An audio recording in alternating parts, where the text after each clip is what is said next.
what is your comment upon the breast size problem when the breasts are smaller in size? कोई भी female है जिनका cup size A B रह जाता है तो वो क्या है कि वही प्रॉब्लम शुरू हो जाती है, ड्रेसेस नहीं पहन पाते, क्या कपड़े पहने, क्या मेथड्स हैं ब्रेस्ट ऑगमेंटेशन के?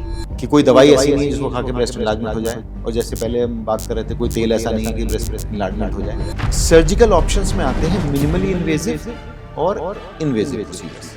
कितना मिनिमली इन्वेसिव है, कितना बड़ा स्कार आता है फैट ग्राफ्टिंग में? कुल नीडल्स हैं, पता ही नहीं चलती, 2 मिलीमीटर 1 मिलीमीटर।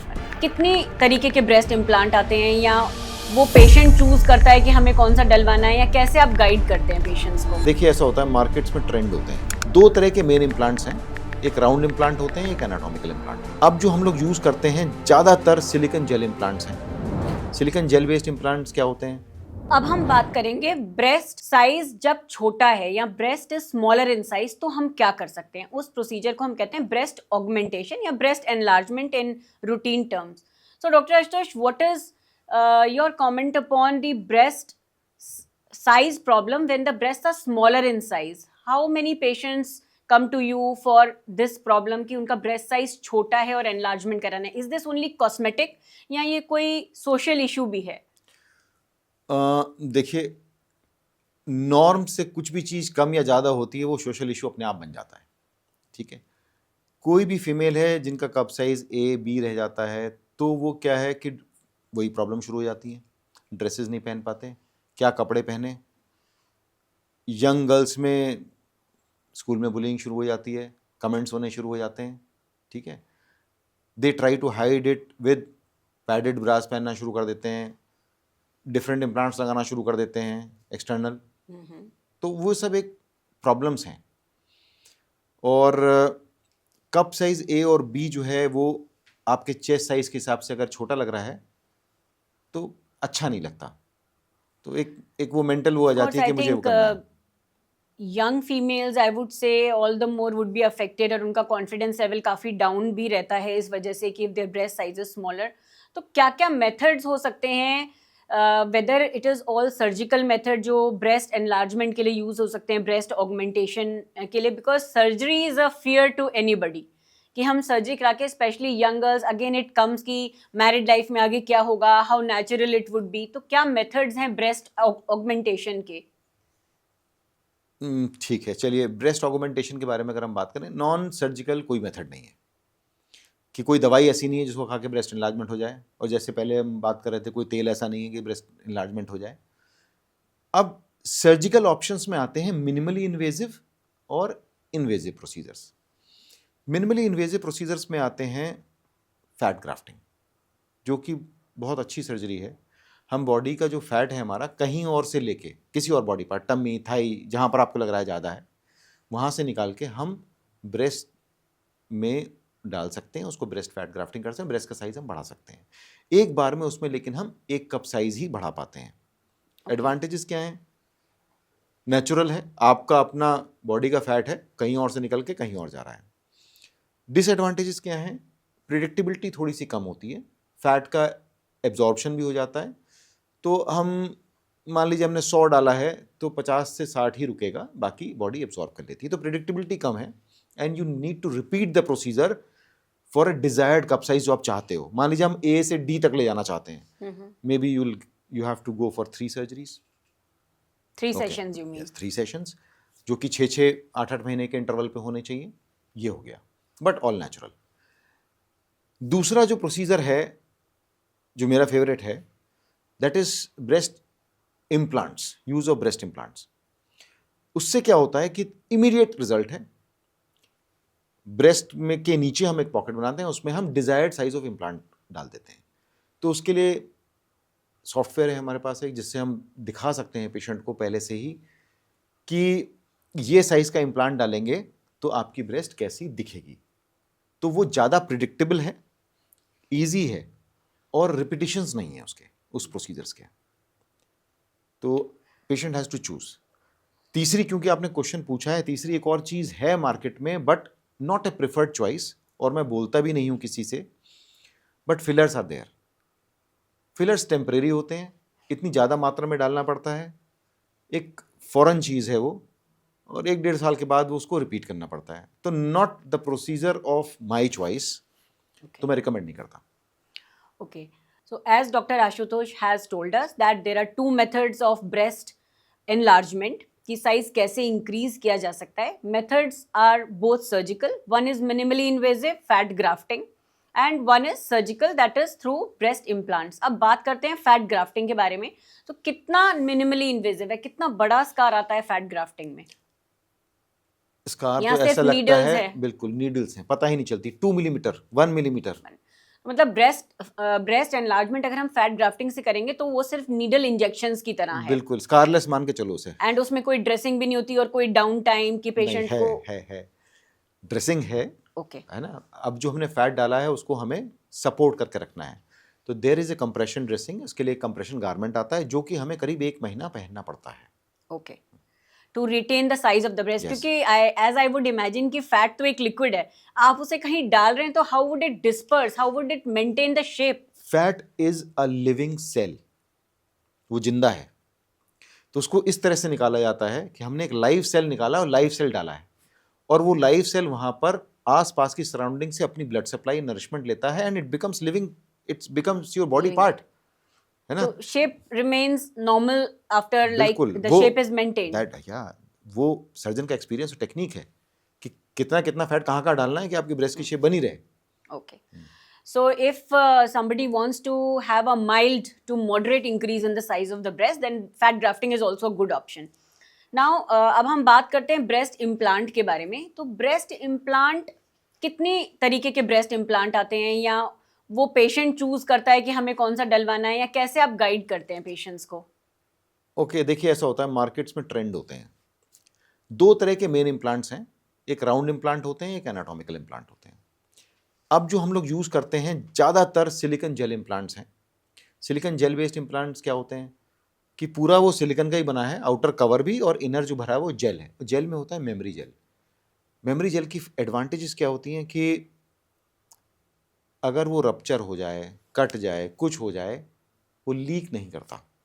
तो ये मोस्ट, मतलब 4th-5th जनरेशन ऑफ इम्प्लांट्स हैं। They are very stable. बहुत सारे आप इंस्टा देखे होंगे कि इम्प्लांट रखा, गाड़ी निकाल दी, तब भी नहीं फट रहा। नहीं, it's they are very stable, और वो सच है, मतलब वो इंस्टाज आर सच। अब इम्प्लांट में क्या होता है कि हम लोग चूज करते हैं कि हमें ब्रेस्ट के हिसाब से इम्प्लांट डालना कहाँ पे और किस इंसिजन से डालना है, वो पेशेंट टू पेशेंट वेरी करता है। सबसे कॉमन होता है ब्रेस्ट क्रीज में, निशान वो दिखना नहीं है, और इम्प्लांट ब्रेस्ट के नीचे डलता है, या फिर ब्रेस्ट के नीचे की जो हमारी मसल है उसके नीचे पड़ता है। तो आजकल बड़ा कॉमन है, डुअल प्लेन कहते हैं उसको, बहुत मतलब वो ये ट्रेंड इंस्टा पे चल गया है कि डुअल प्लेन डलवाना है, डुअल प्लेन। तो पेशेंट डायरेक्ट हमसे आके पूछता है, सर डुअल प्लेन डलवाना है, उन्हें नहीं पता कि उनको ज़रूरत भी है डुअल प्लेन की नहीं। तो ये हमें पेशेंट को समझाना है। तो अगर हम मसल के नीचे डालेंगे तो हम अपर पोल फुलनेस इतनी नहीं ला पाते, क्योंकि इम्प्लांट नीचे चला गया। अगर हम एनाटॉमिकल इम्प्लांट डालेंगे तो भी हम अपर पोल फुलनेस इतनी नहीं ला सकते। तो हमें ये सोचना है कि हमें क्या चाहिए। अगर मैं इंडिया की बात करूं, हमारे पास बाहर से भी यूरोपियन पेशेंट्स भी बहुत हैं, अमेरिकन पेशेंट्स भी बहुत आते हैं। तो हर पेशेंट का बॉडी टाइप, हर जगह की ड्रेसिंग सेंस अलग है। तो जो यूरोपियन पेशेंट्स हैं उनकी ड्रेसिंग ऐसी होती है कि they want less upper pole fullness और नीचे, तो उनके लिए anatomical implants are very good. Indian patients जो हैं उनकी जो ब्रेस्ट इनलार्जमेंट में जो मेंटल पिक्चर बनती है, that is more of A cleavage. उनके, हमारी इंडियन ड्रेसेस जो हैं, जो हमारी साड़ी, ब्लाउज, या even whatever, even western dresses जो हम लोग पहनते हैं, उसमें हमारी इंपॉर्टेंस है अपर पोल फुलनेस की। ये हम लोग का ट्रेंड है। उसके लिए हमारे लिए राउंड इम्प्लांट ज़्यादा अच्छे हैं। और अगर हमें किसी को क्लीवेज और अपर पोल फुलनेस ज़्यादा चाहिए तो dual plane is not a good procedure. उनके लिए just below the breast implants are good. और ज़्यादा चाहिए तो हम लोग कहते हैं एक हाइब्रिड प्रोसीजर है, इम्प्लांट तो डाला, साथ में ऊपर फैट ग्राफ्टिंग भी कर दी, तो और अच्छा इफेक्ट आ जाता है। तो इट इज़ ऑल अबाउट कि आपको क्या चाहिए, वो डिस्कस करिए आप अपने डॉक्टर से कि मेरे मन में ये इमेज है, मैं ऐसा चाहती हूँ, and will help you for that, कि हम उसको कैसे क्रिएट करेंगे। तो I am sure it is the expertise जो आपको गाइड कर सकती है कि आपको किस चीज़ की ज़रूरत है, आपके मन में जो बॉडी इमेज है आप क्या चाहते हैं, उसके अकॉर्डिंग बहुत सारे ऑप्शंस ब्रेस्ट एनलार्जमेंट के अवेलेबल हैं। बहुत new safe efficacious implants are available and आप ज़रूर अपनी बॉडी इमेज को आप अचीव कर सकते हैं अगर आप डिस्कस करने के लिए आगे आते हैं। एक चीज़ मैं आपसे पूछना चाहूँगी कि like western countries have a far more rate of breast implant surgeries और हमारे देश में ये बहुत कम है। आई एम श्योर कि वो इसलिए है क्योंकि हमारे कंट्री में breast topic is silent issue, लोग आगे ही नहीं आते बात करने के लिए। तो फर्स्ट ऑफ ऑल कि वो क्यों ब्रेस्ट इम्प्लांट सर्जरीज इतनी कम है हमारे कंट्री में?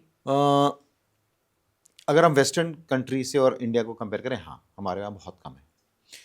एक तो एजुकेशन नहीं है, मिथ्स बहुत प्रेवलेंट हैं और इंडिपेंडेंट डिसीजन भी बहुत कम है हमारी कंट्री में। करेक्ट है ना, कि अगर बेटी को कराना है तो पहले परमिशन लेनी है, वाइफ को कराना है तो पहले परमिशन लेनी है। तो ये बहुत बड़ा फैक्टर है, ये हमारा कल्चर है, हमारा कल्चर बहुत ज़्यादा फैमिली ओरिएंटेड है। तो इस वजह से क्वेरीज कम होती हैं, लोग सहते रहते हैं, अपनी डिज़ायर नहीं कर पाते। जब वो नंबर आता है, जब उनको लगता है कि हाँ अब हमारी एज ऐसी हो गई है, वो एज कभी भी आ सकती है किसी की, then they opt for it. तो अब बढ़ने लगा है, people are more educated about it. और मिथ्स मतलब इंटरनेट ने हेल्प भी करा है उनको कि भाई ये मिथ्स जो हैं वो कम हो गई हैं and they are coming forward for it. So जहाँ तक मिथ्स की बात है, I remember that one of my patients wanted to get breast implant done. वो चाहती थी कि ब्रेस्ट इम्प्लांट कराएं, बट ब्रेस्ट कैंसर का फियर इम्प्लांट से बहुत ज़्यादा एसोसिएटेड, लोगों को ऐसा लगता है, दिस इज़ अ मिथ। और बहुत लोगों में ये एंग्जाइटी रहती है कि हमने इम्प्लांट डलवा दिया तो एक फ़ॉरेन बॉडी आ गई, एक फ़ॉरेन चीज़ अंदर बॉडी के हमारे आ गई, तो ये क्या रिएक्शन करेगी, क्या ये कैंसर कर सकती है?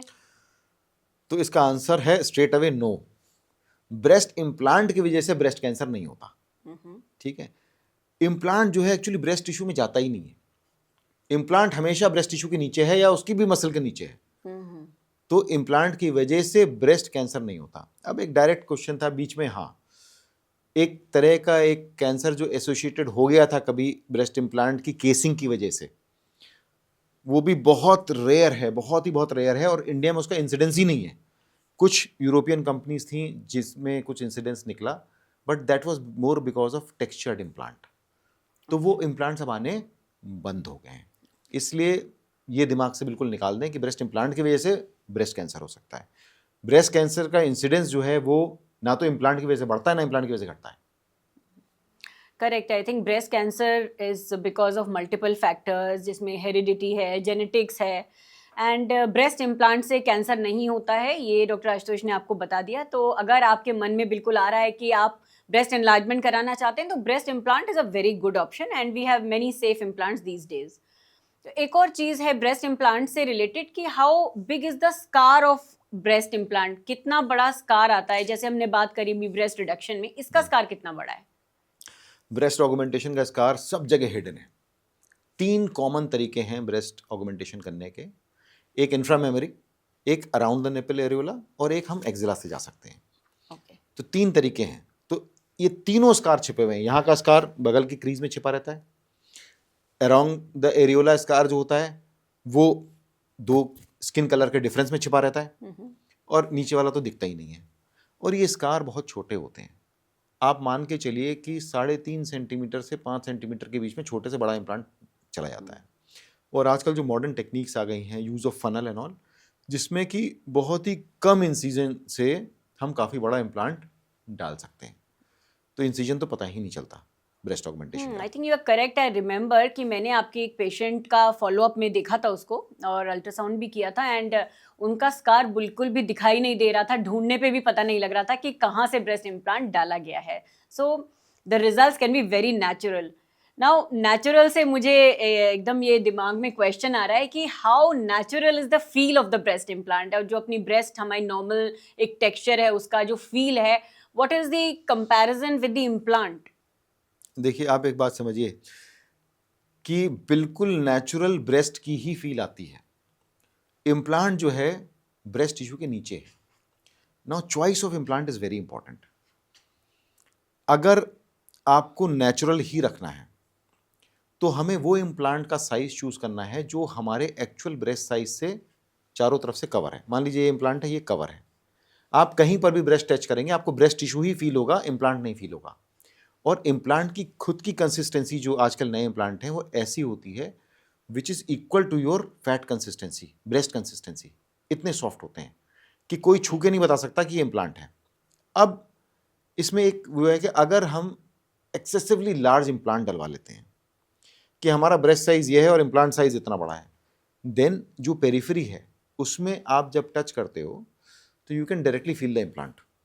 ओके, लेकिन वो इम्प्लांट भी इतना सॉफ्ट होता है कि it is very difficult to differentiate कि ये नॉर्मल ब्रेस्ट है या इम्प्लांट है। इसलिए फील बिल्कुल नॉर्मल ब्रेस्ट की ही रहती है। तो इसमें जब पेशेंट हमारे पास आता है, नाउ व्हेन यू सेड कि ब्रेस्ट इम्प्लांट हम कौन सा डाल रहे हैं, तो ये पेशेंट की तो चॉइस नहीं हो सकती क्योंकि पेशेंट को तो आप ही गाइड करेंगे। हाँ, तो हम ये पेशेंट की चॉइस है। तो सबसे पहला क्वेश्चन मेरा ये होता है कि आप क्या चाहते हैं। एक चीज चाहते हैं, कई लोग चाहते हैं नेचुरल लुकिंग ब्रेस्ट, कई लोग चाहते हैं कि नहीं मुझे बड़ा ब्रेस्ट चाहिए। It may be a demand of their profession, public life, whatever it is, and we have to honour that. तो पेशेंट्स से हम पहले पूछते हैं और ये सब समझाते हैं। मैक्सिमम पेशेंट्स ऑप्ट करते हैं for natural size, maximum. Okay, but सबकी अपनी अपनी देन देयर आर ख्वाहिश है। डिफरेंट काइंड्स ऑफ हाँ, पेशेंट्स। और हम उनको बना के दिखा देते हैं, है ना, हमको दिखा देते हैं कि हाँ ये साइज, मान लीजिए आपने 300 सीसी का ब्रेस्ट साइज चूज कर तो कैसा लगेगा आपका ब्रेस्ट। आपने 600 का चूज कर लिया तो कैसा लगेगा आपका ब्रेस्ट, है ना। Then they can gather a information in their mind कि हाँ देखो मुझे क्या चाहिए, that is the best part. तो डॉक्टर आशुतोष, एक और चीज़ है कि जो ब्रेस्ट इम्प्लांट्स डालते हैं, is there some life to these implants? क्या ये परमानेंट हैं या इनको चेंज भी करना पड़ सकता है कभी लाइफ में पेशेंट को? बिल्कुल ऐसा होता है, कोई भी चीज़ है उसका वियर एंड टियर है। इट्स एन इम्प्लांट, वो हमने ब्रेस्ट के नीचे डाल दिया। कंपनीज ज़्यादातर जो अच्छी कंपनीज हैं they give U A warranty of around 10 years, यानी 10 साल तक उसकी केसिंग, उसका जेल जो है उस पर इवन ट्रॉमा से उतना कोई फ़र्क पड़ना नहीं है, but wear and tear continuous. 10 साल के बाद क्या होता है कि उसमें कई बार ऐसा हो सकता है कि कुछ क्रैक्स आ जाएं, लीकेज नहीं होती, क्रैक्स आ जाएं, कुछ आ जाएं। तो वी ऑलवेज रिकमेंड कि हर 10 से 12 साल के बीच में अपने इम्प्लांट आप एक्सचेंज करा लें। That Okay. Is a recommendation. लेकिन अगर आप नहीं भी कराएंगे दे में continue life long. Okay. And the second surgery of changing the breast implant is not difficult because of previous surgery? Surgery कोई भी डिफिकल्ट नहीं है, उसका एक्सपर्ट होना चाहिए। करेक्ट। एक बहुत इम्पॉर्टेंट हमारा एक क्वेश्चन है, and maybe it's social also, that we have a community LGBTQ and the persons are males and they didn't ever have that female breast development, but क्योंकि उनका phenomena ऐसा है कि that they want to look like females, तो क्या जो mail structures वाले जो हमारे लोग हैं जो चाहते हैं ब्रेस्ट डेवलपमेंट, क्या उनमें भी हम इम्प्लांट से एनलार्जमेंट कर सकते हैं? यस, और बहुत कॉमन है ये, बहुत कॉमन है ये। और उनके लिए भी क्या है, उनके लिए टेक्निक्स थोड़ी बदल जाती हैं, उनके लिए टेक्निक्स बदल जाती हैं, but it is very common. कभी कभी क्या होता है कि कई लोग हार्मोनल ट्रीटमेंट पे भी होते हैं, तो उसमें क्या होता है थोड़ी स्किन की लैक्सिटी आती है, थोड़ा फैट डेवलपमेंट ब्रेस्ट में अपने आप होने लगता है। Okay. उनके लिए उनमें बहुत आसान हो जाता है करना। बट अगर नहीं है ऐसा, देन देर इज समथिंग कि हम डेवलप करते हैं, तो उसमें हाइब्रिड प्रोसीजर बहुत अच्छा काम करते हैं कि पहले हमने फैट ग्राफ्टिंग करके एक बेस बना दिया उनका, उसके बाद हमने इम्प्लांट डाल दिया। Okay. तो it is all about choices, वो कैसे करना चाहते हैं। किसी को इमीडिएट चाहिए तो डायरेक्ट ब्रेस्ट इम्प्लांट हो सकता है, और if they want to make it more natural then steps and process, हमें बेस बनाना है, हमें डेवलप करना है ब्रेस्ट, उसके बाद उसमें इम्प्लांट डाल के उसको और अच्छा बनाना। And it gives a natural look. It gives a very natural look. तो डॉक्टर आशुतोष, अभी न्यूज़ में हमने देखा था कि एक सेलिब्रिटी हैं and the news was all over कि उन्होंने अपने ब्रेस्ट इम्प्लांट्स रिमूव करवाए। अब वो क्या कारण होते हैं जिनसे ब्रेस्ट इम्प्लांट रिमूव कराना पड़ा उनको, और क्या इस पे आपका कमेंट है? देखिए, earlier in while we were talking in the show, मैंने बताया था कि इम्प्लांट साइज, तो इम्प्लांट साइज बहुत मैटर करता है कि आप बड़ा इम्प्लांट साइज चाहते हैं, क्यों चाहते हैं। Maybe you are in a show business और आप इस तरह से चाहते हैं, तो होता क्या है कि किसी रोल के लिए आपको वो करना है और आपने करवा लिया, ठीक है। कई बार इवन जूनियर आर्टिस्ट जो आते हैं हम लोग के पास, बहुत सारे सेलिब्रिटीज आते हैं, वो करवाते हैं, they can do it for a certain role, कि उस रोल के लिए जी मुझे कहा गया है करना, और हमने करवा लिया, और वो एक्सेसिवली लार्ज ब्रेस्ट इम्प्लांट डलवा लिया उन्होंने। उसके बाद अब वो उसको कैरी नहीं कर पा रहे, अब उनको खराब लग रहा है, वो रोल खत्म हो गया, वो मूवी खत्म, वो सब उनका वो फेज खत्म, तो वो एक्सचेंज करा लेते हैं, बड़े से छोटा करा लिया, या उसको निकलवा लिया, या इम्प्लांट निकाल के फैट ग्राफ्टिंग करवा ली, बहुत सारे ऑप्शंस हैं। तो इसी तरह से ये सिस्टम चलता है। So it's all about choices. अगर आपने किसी प्रोफेशनल रीजन की वजह से कराया है breast implant, so then it is your choice कि आपको कितना बड़ा साइज चाहिए, and sometimes it is certainly medical reason कि आपको ज़रूरत है, आपका ब्रेस्ट साइज एसिमेट्रिकल है, जो छोटा है उसे बड़ा करना है, तो breast implant. So it is all about choices.